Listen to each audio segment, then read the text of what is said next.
Hello, welcome, welcome, welcome, welcome,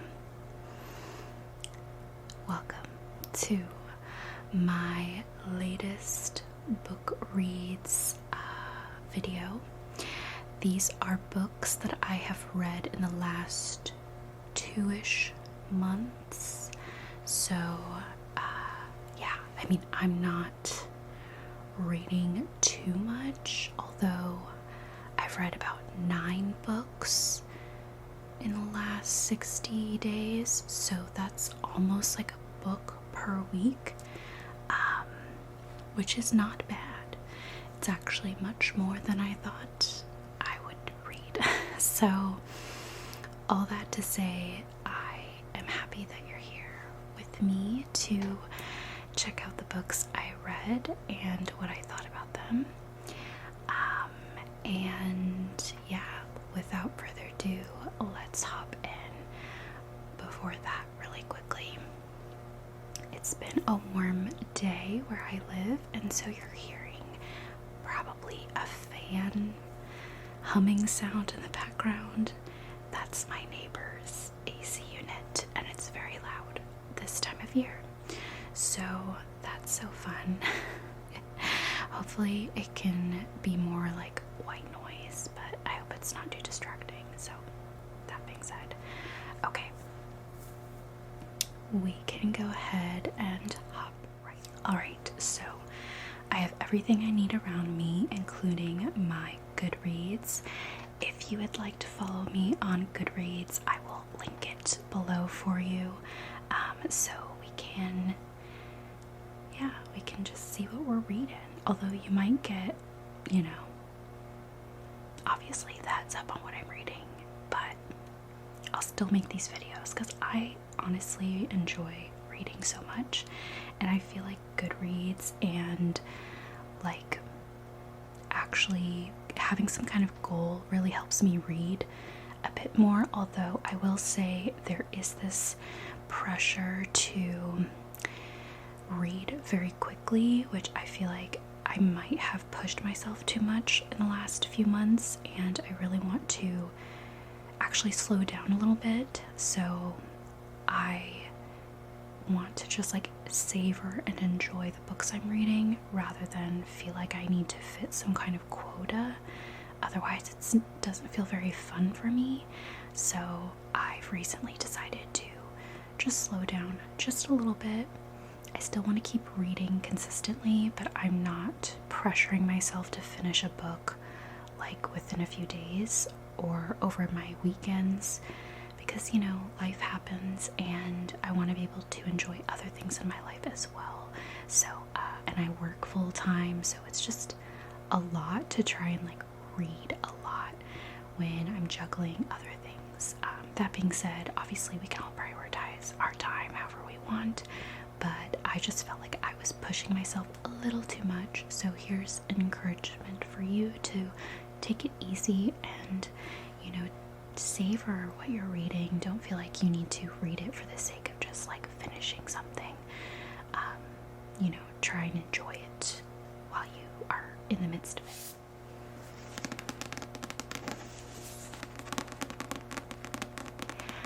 The first book I've read, well, these are not in chronological order of when I read them. It's more like groups. So not the first book, but the first book I'm sharing with you is the Bridgerton book, Romancing Mr. Bridgerton. This is the Penelope and Collins story. And I wanted to read this because I love Bridgerton, and season 3 is coming out imminently, like in a month, about a month. And I wanted to read the book before watching season 3 because I read the book The Duke and I after watching season 1, and it dragged so long for me. I knew it was gonna happen, so it just wasn't interesting to me. So I'm really glad that I read this book first, because now when I watch the series, I feel like I'm gonna be surprised, and like, I don't know, I'm able to compartmentalize and like look at the two different mediums differently, so I'm excited to see how they interpret, and also for the steaminess of what they do. I'm gonna love it regardless. Bridgerton is like my comfort show. I rewatch season 2 like all the time. I think about it all the time.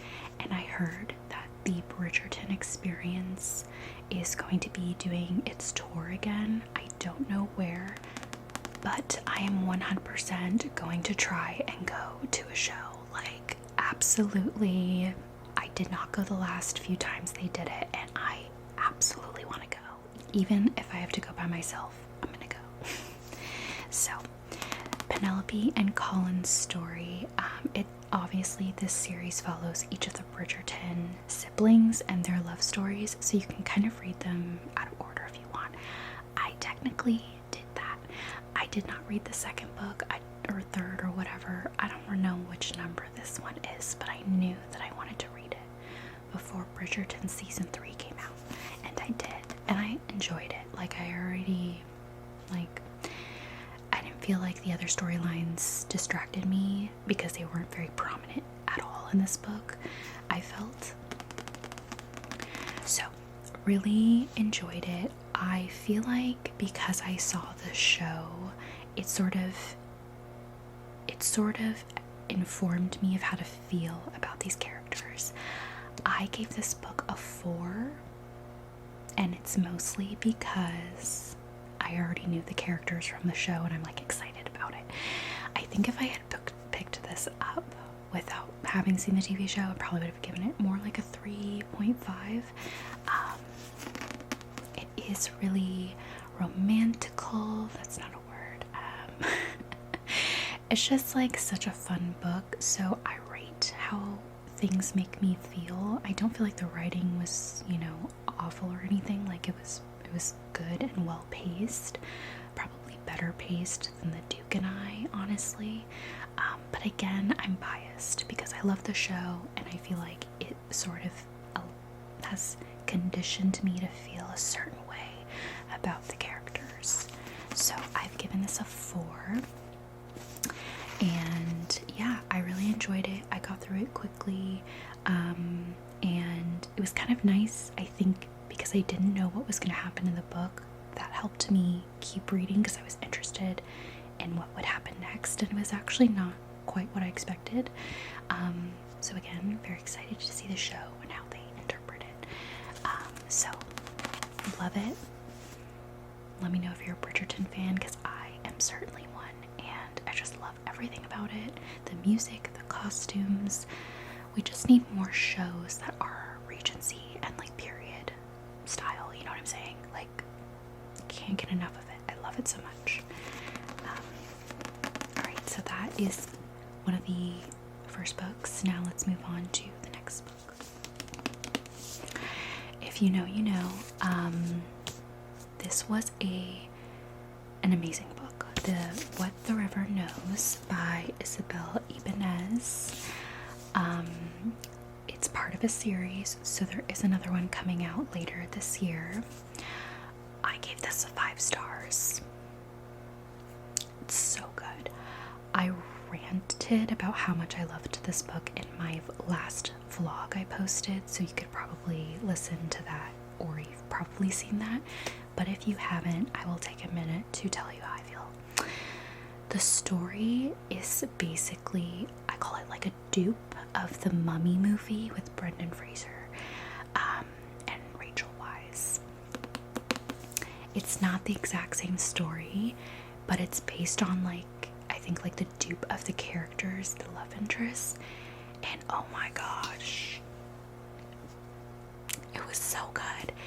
The main character, her name is Inez, and the love interest, his name is Wit. Look, I loved this. It was honestly very lyrically written and beautiful, but not kind of too well written that like it likes to hear itself kind of thing. That was not eloquently said, but I hope you're getting what I'm saying. It's such a beautifully written story in a way that allows you to be immersed in the story and not caught up with the vernacular, you know, not caught up in like extensive descriptions just for the sake of them being there. Every description is like purposeful, and it like weaves itself in throughout the story naturally. At least that's what I felt. The plot, I mean, I was on the edge of my seat every chapter. I had to keep reading. I read this in like 3 days because I was so focused on figuring out what was going on, and so I was given morsels of these romantic moments between the two characters.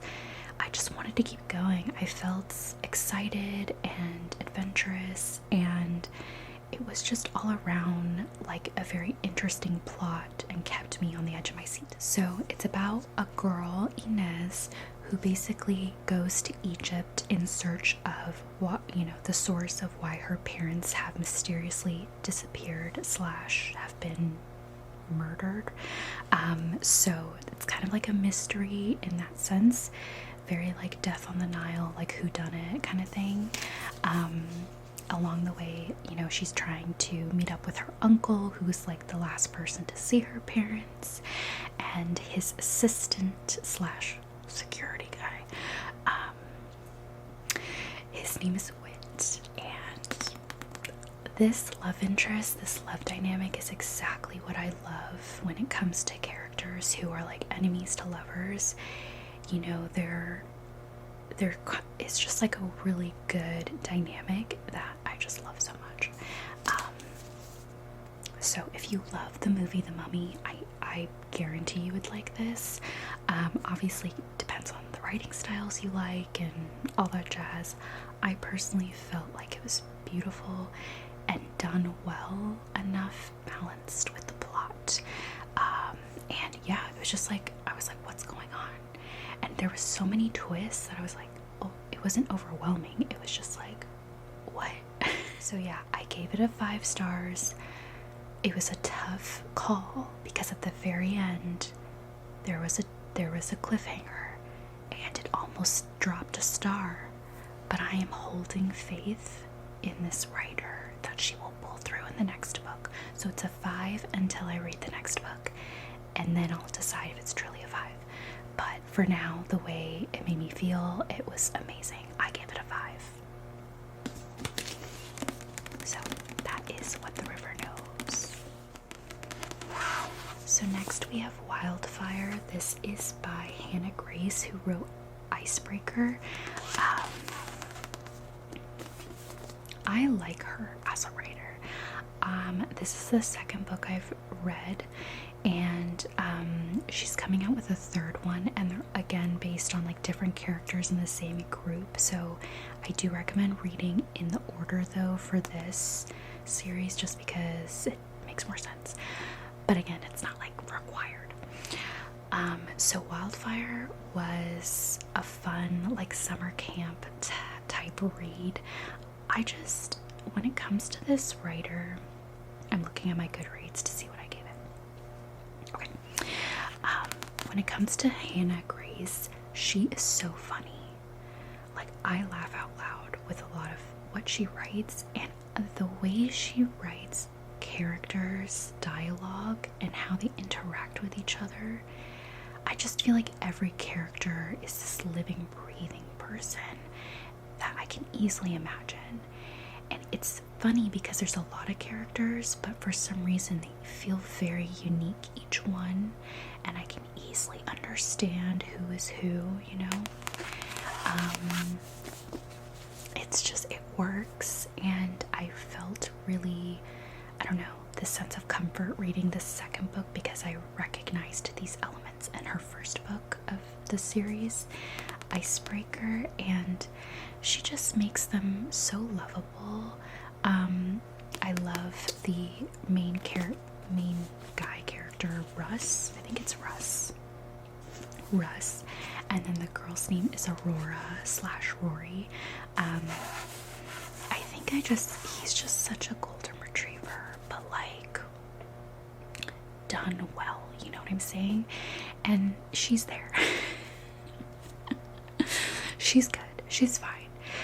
I think I like him more as a character, but I think it's because you know more of his story and his background and you just connect more with him. But she was fine too. But they were both great. It was just like I connected more with Russ and just felt more for him in his perspectives. So yeah, but they're at a summer camp and it's kind of like a summery vibe. I'm trying to get through my TBR right now, so I'm kind of dipping into the summer books a little bit. But yeah. So again, this was a quick read as well. And again, really enjoyed the writing, funny, the characters. And there's also just like, obviously there are some steamy moments, but the actual story is good. Like the character stories and their arcs are truly like it feels like there's a reason, you know, that they're going through this instead of it just kind of being there. So it just felt like a great romance. Like she knows how to write romance with all the elements of plot as well as character and the romance. So I forgot to mention that I rated it a 4-star. I was teetering a little bit between 3 and 4, but I tried to wait till the end of the book to really decide how I feel. And I do feel like it's a 4 for me, just based on how I enjoyed it.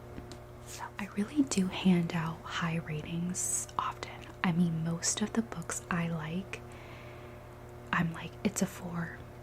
It's like around that.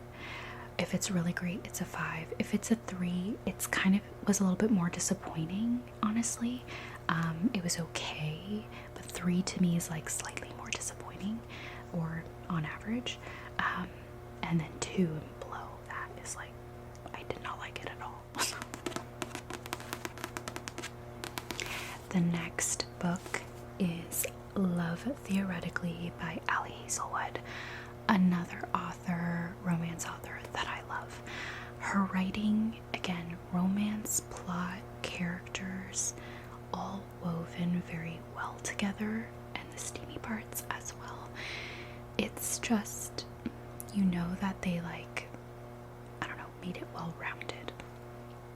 Anyways, I also love the fact that they're like scientist women in STEM, if you will, and that just like adds an element of intrigue, I feel. So yeah, so the books are kind of like in the universe of these women in STEM, and sometimes characters will like walk into other books, but it's not like required reading necessarily, although I do kind of read in semi-order of publication, so if you want to go by that account, you can.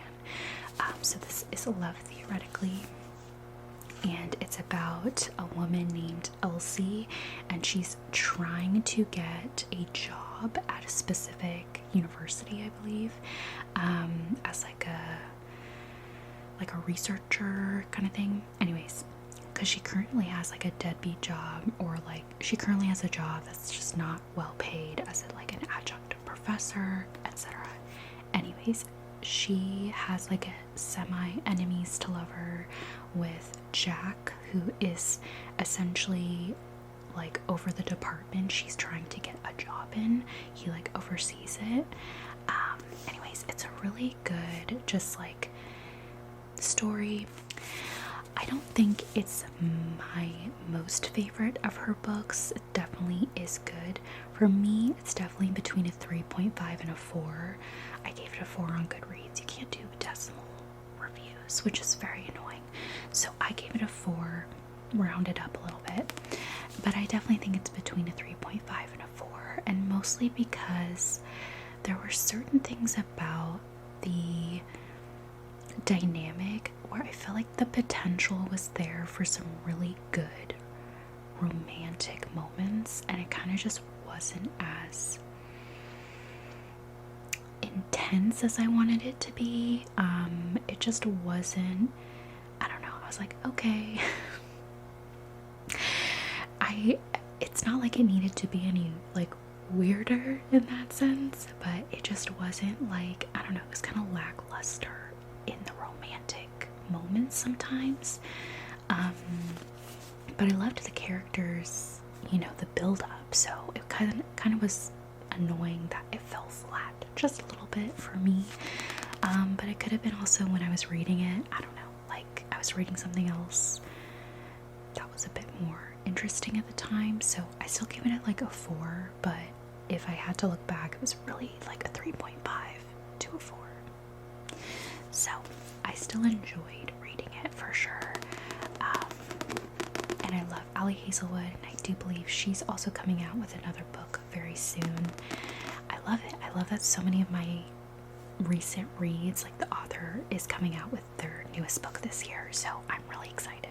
I'm still like in the realm of romance contemporaries, so I'm gonna actually go to my Kindle right now because I want to pull up a book. I have been like reading different fantasy books lately, and I really needed another like romance that was just kind of like light and easy, so I decided to read Reluctantly Yours. This was a book I downloaded for free during a Kindle like free download event. Like they have these events where on Amazon books will be absolutely free, obviously depending on the book and the author, but usually authors will like offer their first book for free, and then if you like it, you buy the other books. But I downloaded this, and it's technically a standalone, but also a series where you can read about other characters in the same universe. So this is Reluctantly Yours, and that's like the cover. I again read it on my Kindle. It's a very quick read. It's basically a steamy romantic comedy, and it's about a woman, Chloe, and a man. Barrett is like a billionaire, and Chloe is essentially, she works in like one of the companies he owns, but he's not like her boss, but it's kind of like boss, you know. Anyway, so they come to kind of like a fake dating trope. So circumstances, you know, mean that they are now fake dating and pretending to date each other, and then end up actually kind of falling for each other. And it's very steamy. Like, this is one of the steamier books I read. It's by Erin Hawkins, the author. So it really had that element, and it's definitely like on the steamier side. So if that's not your thing, like, feel free to skip it. I do feel like the plot was not, it was just not as like intriguing to me.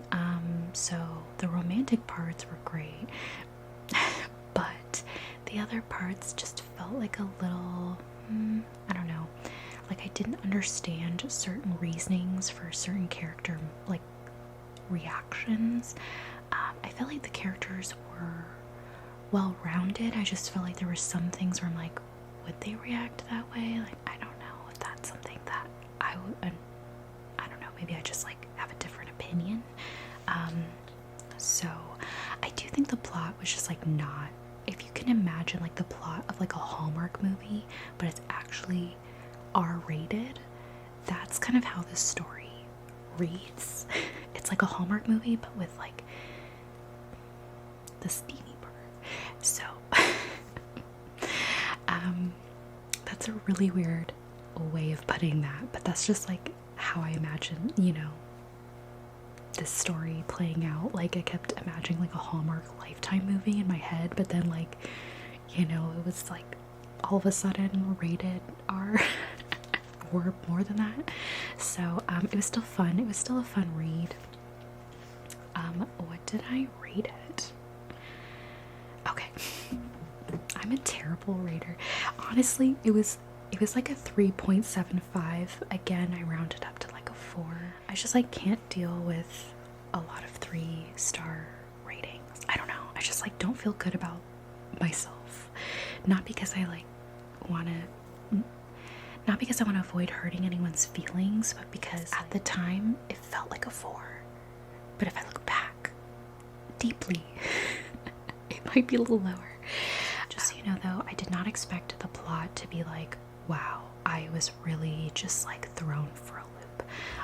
I really, when it comes to these books, I really have like a different perspective and a different mindset going in, because I don't know, I just set my expectations differently, and that's why it's still a 4. So yeah, would I read the other books in the series? Maybe. I don't know, I have so many other books I want to read, so it's just kind of like very low on my list if I did ever go back to them.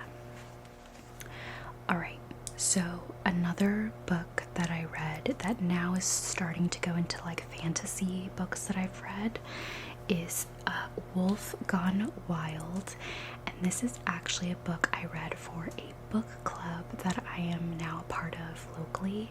I've only gone to like one meeting, so I don't know if I can say that, but I was really interested in joining a local book club to just find some new friends who would have like the same interests as me. I've tried doing other like meetups of other kinds in the past, and what I came to realize is I need similar interests first, because it just felt like it was so much work to like meet up with these people and feel like there was literally ground zero and like absolutely nothing in common, which is totally fine. Like you can still find friends that way, but this time around I decided, okay, I want to join a book club and I want there to be like a group of people that I connect with on at least this level. Oh my gosh, I was blown away by the meetup of this book club. It's like fantasy and supernatural books. It was important to me that I found a book club where the books we were reading were also what I was interested in, because there were other book clubs where the books were a little bit more, you know, like nonfiction or like other stuff that I was like, you know, that might be fun to read, but I don't think that's necessarily the genres I'm interested in. So I found a romantasy supernatural book club, and all of these women like absolutely love the same books that I do, and it's so refreshing and so exciting, and I just felt so comfortable. So yeah, if you're looking for a book club, I highly recommend looking for a group with similar book interests, because it just like immediately you are attracting like very similar people to yourself, just by like the same taste in books. It's really refreshing, and it just was really enjoyable. Now, the book we read is again like a series of love stories with the same universe of characters, and this is Wolf Gone Wild, the first one, by Juliet Cross. So essentially it's about a werewolf. His name is Mateo, and he has trouble shifting into his wolf form due to like a hex that has been placed on him, and he's in search of a witch who can help him remove this hex. And so he goes to Evie, who is one of many witches, and her like her literal siblings and her are all witches. So I think the rest of the books follow the other sisters, but Evie is like this quirky, kind of nerdy main character, and she removes hexes as her specialty. So he is instantly like trying to get her help, but he's also like attracted to her and feels comfortable around her. So they start, you know, hanging out a lot. And part of Mateo's character is that he has this wolf inside him that is his wolf, and his name is Alpha, which not my most favorite name, but well, it's fine. At first I was like, I don't know how this is gonna go, because Alpha technically is like another personality of his. I was like, I don't know, this is kind of like interesting. Alpha is hilarious. At the end of the book I was like, Alpha's actually really funny. Alpha doesn't know what sarcasm is, and it's like actually funny. So I loved that at the end of it. I thought the world was really cool. Like, it's based in New Orleans, Louisiana, and it's just like this, I don't know, it just kind of reminded me of the Haunted Mansion, New Orleans Square in Disneyland. I don't know why, but just like, it reminded me of just like the Princess and the Frog movie, of the Disney movie, just like the vibes and the supernaturalness. It was a fun book to read. And so again, one of those books where you're like, you kind of go in with your expectations at a certain level. And so I rated it a 3. I had a great time reading it though. For me, it was a 3.75. I do remember I put it as a 3, but it was a 3.75. And the reason for that is because some of the writing was a little just annoying to get through. I felt like there was so much more potential in the world, and maybe she explores that more in other books. So maybe I need to go read more of her books. But I just kind of was left wanting a little bit more of the world, and just like some of the magical stuff I wanted a little bit more time in. I felt like it was just very quick and very, maybe not rushed, but I just felt like we kind of bypassed some things that I was like, wait. I did not get the twist at the end, so that was a pleasant surprise. That I was like surprised I didn't actually predict what would happen. I like did not guess at all. So I'm just, I'm oblivious to things like that. But overall, it was a fun time. I had a fun, enjoyable read. I gave it a 3.75, so technically it's a 3. But it was fun. I enjoyed it. So if you need something that's like low stakes slash, isn't so intense as a fantasy, but you still want some kind of magic and like funness, this is a fun book to read. And it's also really short. I mean, it's not like that short, but it's definitely like a faster read. Again, some of the writing was interesting, and like some of the character personality traits, I was like, okay. But otherwise, Mateo was well written. He was like a golden retriever, not kind of like a golden retriever. He was someone who, like, as a quiet man character, for being a quiet man, it was just like still such a interesting character. And you got to like really understand him and just really connect with him, and so I really liked him as a character. So yeah, that's why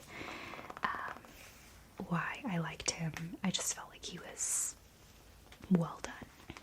Okay, so I don't know if you can like really see it, but I listened to an audiobook. It's called A Fate Inked in Blood, Book 1 of the Saga of the Unfated by Danielle L. Jensen. She wrote The Bridge Kingdom, and I listened to that audiobook like a couple years ago, and I loved it. So I wanted to read her new series, and this book, I gave it a 5-star. The audio narrator, she did such a good job. The book was narrated on Spotify. I cannot escape this fan sound. Like, it just is not going to go anywhere. Anyways, this book was narrated by Nina Indies, and she's like, her accent was so good. Like, it really made me feel like the pronunciations and everything was well done. I mean, I don't know if it's like authentic, but it was a really great immersive experience for me. So it's basically about a shield maiden who's blessed by the gods, who's supposed to unite her country by basically making a kingmaker with like her powers. She is basically in a fantasy setting of like Vikings and like Norse god inspired. So she's basically bound in like an unwanted marriage. Her name is Freya. I forgot to mention that's the character's his name. She dreams of becoming a warrior, and she meets the son of the guy who she thinks that she's gonna make him king, his son Bjorn. You guys, you know that one movie with, I can't remember his name, but he's famous, and Anya Taylor-Joy, I think that's her name. They're in like a Viking movie together, and it totally reminded me of this movie, but like in a better way. I just felt so refreshed to listen to a book that was like Norse god Viking fantasy, because I haven't read something like that, I think maybe any like ever. It was really nice to like read something fantasy in that setting. I loved it. It's honestly a toss-up between a 4 and a 5-star rating, because I kind of figured out what was going to happen early on, because I'm so smart. How is it that like a thick fantasy novel, I'm like, I know exactly what's gonna happen, but like a little romance steamy novel, I'm like, I was surprised. Like I had no idea that was gonna happen. I don't know. I think maybe I just read way too much fantasy, and I kind of understand. I think I understand the writer as well, and her MO, if you will, her tropes that she likes to do. So I kind of like guessed what was going to happen. Kind of ruined it for me, but because I knew it was happening, I was like, you know what? There's a reason. There's a reason again. I have faith. She's gonna do us justice. So I knew it needed to happen in order for there to be more books, because it's part of a series. So honestly, I give it a 5, because at the very, very end, there was a plot twist that I didn't expect, that I didn't predict, and it made me want to read the next book. So it was a great book. I enjoyed it. Danielle L. Jensen, she does well. The audiobook was great. If you didn't know, on Spotify, if you have premium, you do get 15 hours of listening time to an audiobook. It can, like, if you start listening to one book and then move to another book, that still counts like as the 15 hours. It's just based on the hours, not really like how many books between the different books. Kind of annoying, but whatever. Anyways, so I was able to listen to this in like about a month. I think I ran out of like 20 minutes, because like I couldn't listen to the 20 minutes of the end of the book, because I had another book I had technically read at the same time, and it took up that time of 15 hours.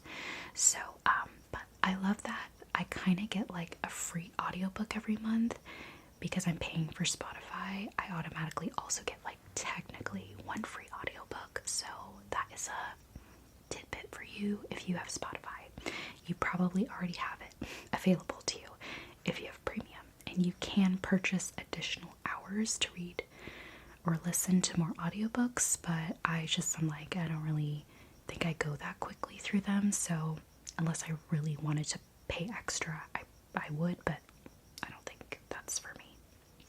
So that was a really great book, and I can't wait to read the rest of the series.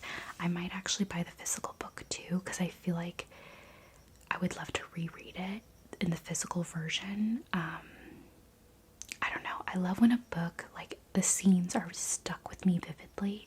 That's when I really feel like a book like does its job, is when entire chapters feel like I'm still sitting with them. We only have 2 more books, and one of them is on my Kindle, and it is Daughter of No Worlds, The War of Lost Hearts, Volume 1 by Carissa Broadbent. And this was a book I purchased back in the fall, but then I didn't read it. I started reading it again like a couple months ago. This was slow for me. It took me some time to get into, and I felt like it was because really like 50% of the book I was waiting for like something interesting to happen, because like the first 5 and 10% of the book I was like, okay, stuff is happening, what's going on? And then literally after like the inciting incident of the character being in their new world, I was like really bored. Like, I was really bored. And I really wanted to love this book. I really wanted to love this book. I don't know if I was just in a funk and I just like couldn't get into it. But I kid you not, so it's this character and she's like, there's basically two magical types of people. They're all very human looking, but it's almost like two different races, if you will. Anyways, she's like a mixture of both of the magical sides. I don't remember the name. It's just, you know, whatever. So her name is Tisana, and she basically is enslaved because that's a thing over there in the fantasy realm she lives in. So she's a slave, she ends up escaping, and that's where you're like, okay, stuff is hitting the fan, like what's happening? So she ends up running to what is called the Order. They're basically like the military of magical people. They're kind of like Switzerland. They're very neutral a lot, but they're not really, obviously, politically wise. They're still running, you know, some shows up in there. Anyway, so she becomes an apprentice to learn how to become one of them in the Order, this military, by her teacher, Max Centarius, or Max, as we call him.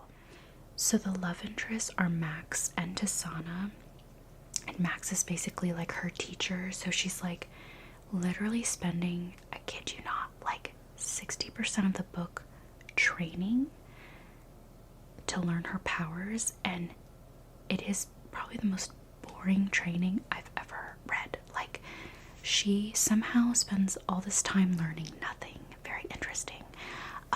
I wish we could have just like skipped ahead in time and been like 6 months later she now knows all this stuff, because I was so bored for so long. And I don't know what it was. There wasn't really a lot of romantic moments between her and Max. It was like fleeting glances, but there weren't a lot of moments, you know? And also it just was kind of weird because she's like 21 or 20 and he's supposedly like 29, 28. And I don't know if it's just because I'm older and maybe this trope just isn't interesting to me. The age difference really was kind of weird, and also the fact that he's like a teacher. I was like, that's just, I don't know, like it just felt a little off-putting. Not that there was anything like weird, but I just like, I don't know, I was like, this is not romantical to me. It's not romantic to me, and so therefore it just like wasn't like interesting to me. But everyone has their preferences, like do you, boo. But I just was like not feeling it. I felt nothing, honestly. And so once things started to kick into gear, like literally the last 20% of the book, some things were happening. I was like, okay, finally something interesting is happening. Then also the romance was escalating, and I was like, I don't really feel like much has happened. And also she's basically a child. I don't know, just like, she's not, but I was like, I don't know, the whole teacher student dynamic, I don't know, I was not feeling it. Maybe it was because she was also just not learning anything interesting, so I was therefore just like bored. So it was a little disappointing, and I did give it a 3, like a flat 3. Like, it was okay. I don't think I'm going to continue the series. The writing was good. It just, the story was not very gripping for me. But, you know, if it's something that you feel like, you know, you might vibe with, or maybe I just wasn't in the right mindset, obviously that affects my rating. So just keep that in mind. But yeah, a little sad that this didn't hit as much as I thought it would. Yeah, I was just like, the training really went on, and like all she could do was like 1 or 2 magic tricks that we could see, and then suddenly she's able to do like all this other stuff later. I'm like, we could have just done a time jump. You didn't have to make me suffer. Like, like she spent so much of the book like not sleeping and being up all the time training, and I'm like, this is not interesting. Let's skip to the good part, like literally. So unfortunately that was not my favorite book. That was probably the least favorite book. Alright, so the very last book, last but not least, is Crescent City by Sarah J. Maas. I feel like everyone has read this at this point, but if you haven't, it's part of a new series. This is book 1.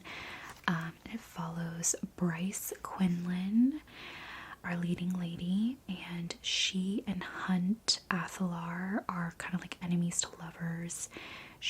It's basically kind of like what I would call, like, you know, those cop mystery shows. Like, this is what that reminds me of. It's set in like an urban fantasy world, so it's like city-like, think New York City, but there's fantasy elements like creatures and magic.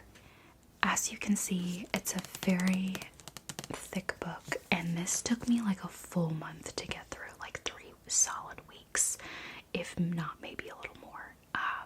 It's just a girthy book, and we love that. However,